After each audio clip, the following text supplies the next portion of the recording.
Just tell your son, get ready for me. I'm coming out. Get ready, man. I know he's gonna be tough. Tonight, the foundation has assembled a myriad of coaches from across the country whose expertise in coaching and teaching young people to be the best they can be is unquestioned throughout the country. I would like to say to coaches who are present, the purpose of coaching is to assist young people to become the best adults possible. That extends beyond your own team. You are being evaluated by aspiring young eyes from both sides of the center line. What lasting impressions you leave with them is your choice. They will remember you, one way or another. But anyway, I'm glad to be here, and I'm glad to be here to represent the SIAC conference, which is probably the oldest black conference in the United States. Other than, I think the SIAC is probably 10 years older than the MEAC. So I'm here to represent them, but really I'm here to bring greetings to the Detroit high school coaches, because I built a program at Tuskegee, which is predominantly a football university. I built a program with kids from Detroit. And since I've been at Tuskegee 6 years. We won 2 conference championships, we lost 1 in double overtime. And really what we did was we broke ground because we set a standard. At Tuskegee, it had been 41 years since they had won an SIC tournament championship. We won 1. It had been 31 years before they won a regular season championship. We won 1. I'd like to thank Horatio Williams and Coach Washington for having me be a part of this. I don't know about these other guys up here, but I got after, when I heard about it, I called Horatio, and Horatio right away said, okay, call Coach Washington. So I called Ruben right away, and they had no problem with me getting on, because I really, again, I'm passionate about what's going on in the city of Detroit. I hope and pray that each and every student athlete receive their degree in whatever that sport is. Because we have student athletes, every student athlete, rich, poor, indifferent, good situation, bad situation, needs attention, needs guidance, needs discipline. And as coaches, that's what we signed up for. So I guess I'm just saying you need to do the job. It's always special to get the opportunity to come down here and visit with you, because I stand, in front of the panel as well as the audience today as a product of not only the Detroit public school system, but our basketball community. Because it's adaptability that gives you the opportunity to effect change regardless of the environment that you're in. Now, one of the things that we've enjoyed at the University of Michigan, and I might add that Head Coach John Beeline and our entire Michigan family sends their regards, through me this evening. And keep in mind that even though Iowa State is a great place, the way gas prices are is a shorter trip to Michigan.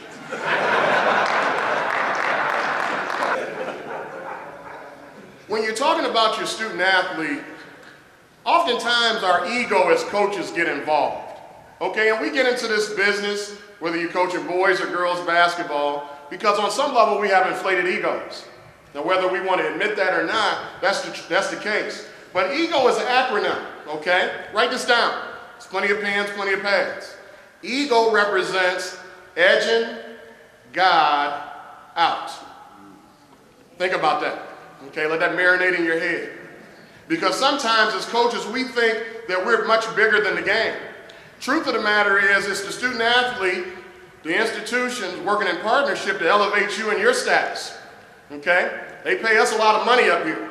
And it's a product of those kids being coachable, but more importantly, it goes way back to the relationship that you established in the infancy stages, whether it be recruiting or whether it be the day-to-day approach that even coach spoke to, both of the coaches spoke to today, okay? Relationships are what? Everything. Relationships are what? Everything. It's kind of quiet. Relationships are what? Everything. No matter what you're doing in life, it's all about relationships. I'll leave you with a quote that I want you to remember when you're calling me, bugging me up for tickets for the Michigan State game, in Chrysler. Remember this. People don't do what is right. They do what feels right.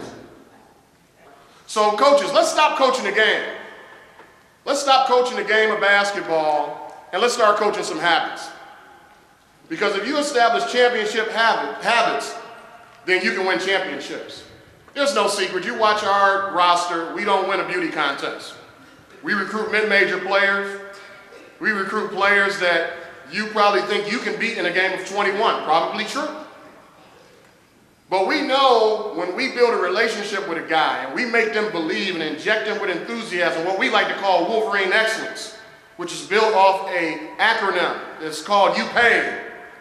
We're going to bring unity, passion, appreciation, integrity, and diligence.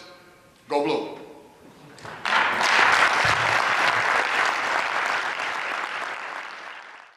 And I tell kids this all the time when I speak. Relationships will get you much farther in life than anything you do. And the problem with it today, when we start talking about survival skills for our kids, and when they go on to the college level, they don't survive. They struggle, just like our young man is struggling right now. You all heard of it. We're not trying to duck or dodge it.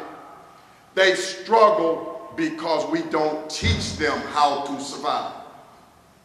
We don't put them in check for being on Twitter too much. We don't put them in check for staying on that cell phone or texting too much. Distractions, how do I deal with them? You don't have to, you know what? You don't have to actually be on drugs or alcohol or anything like that. If you don't know how to deal with young ladies, or if young ladies don't know how to deal with young men, that's a distraction.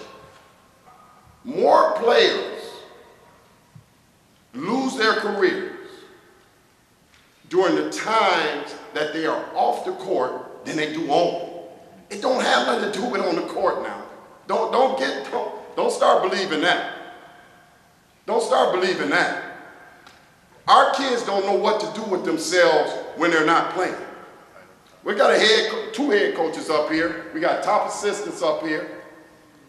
And I'm going to tell you, these guys, if they're like me, when that cell phone goes off and it's after 10 o'clock, oh boy, your heart beating fast. Your heart is beating fast. Because if you deal with the person, you're going to have success. Remember this. It ain't about no X's and O's. It's about the Johnny and Joe. Thank you. I appreciate it.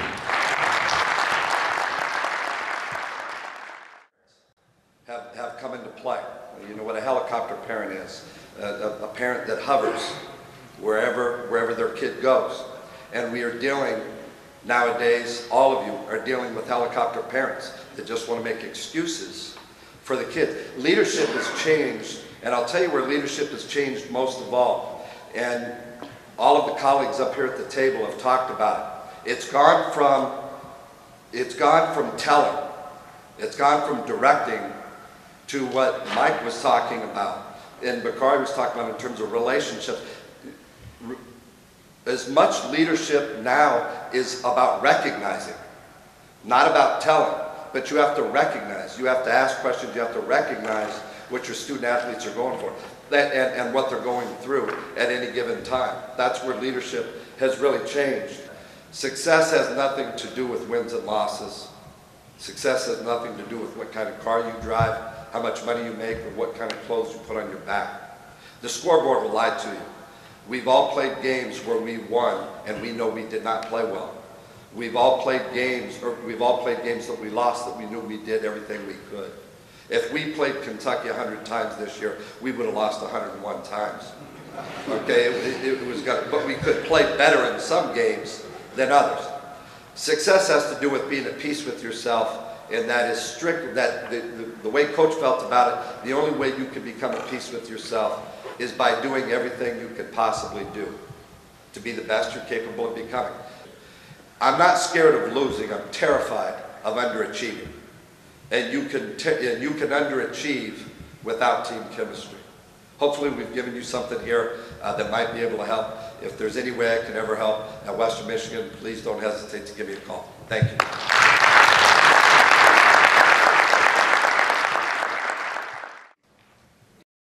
I was asked today to come here today, but even before I say anything, you should write some speeches for Barack. I mean, you guys, I feel humbled to be up here because everything that y'all have spoke about, I'm going through as a first-year head coach at Providence College. You talk about chemistry, relationships, humility. Wow. When you're trying to start a new program, the very first thing you need is the best possible staff. Before a great player, before a chartered flight, you better have an incredible, incredible staff. Bob Simon, who's here with me today, is one of your own. He was telling me about how tough it was here in Detroit. Now, I don't get outside the East Coast too much. So I really appreciate y'all allowing me the opportunity to come in here. I'm an East Coast guy at heart. I am a public school student. Absolutely, absolutely. Someone who came from absolute zero. Zero, zero, zero. First generation college student, the only one in our family, one of 9 children. College was the furthest thing from our minds. The game of survival. Where are we going to eat? Where are we going to sleep? Keeping your brothers and sisters off drugs. Not getting shot. That was the game of life. There's new coaches at schools for a reason. Something just wasn't right. And how do you resurrect the program? Trust, honesty, loyalty, be in their world. Please give a round of applause to Mr. Horatio Williams. And we come together and support these kids and give them opportunities where they can do something. I think we are achieving all our goals. It's not about the star player, all of us in this room. And I can't do this, I couldn't get all you guys here today if we didn't have a relationship. Y'all didn't believe in what I'm trying to do, and I'm believing in what you guys are trying to do. So I just want to thank everybody. We have food out here, and I'm glad to see Alvin Ward out here today. He shot an email out, and I was just so happy to see that he let you coaches know the importance of coming out here, building a relationship with these guys. What if these guys become a head coach, and they all work together, and they can bring somebody up under them? So if you guys don't come out and participate and build some relationships, it's going to be hard. Wow. God bless you. I need a lot of help.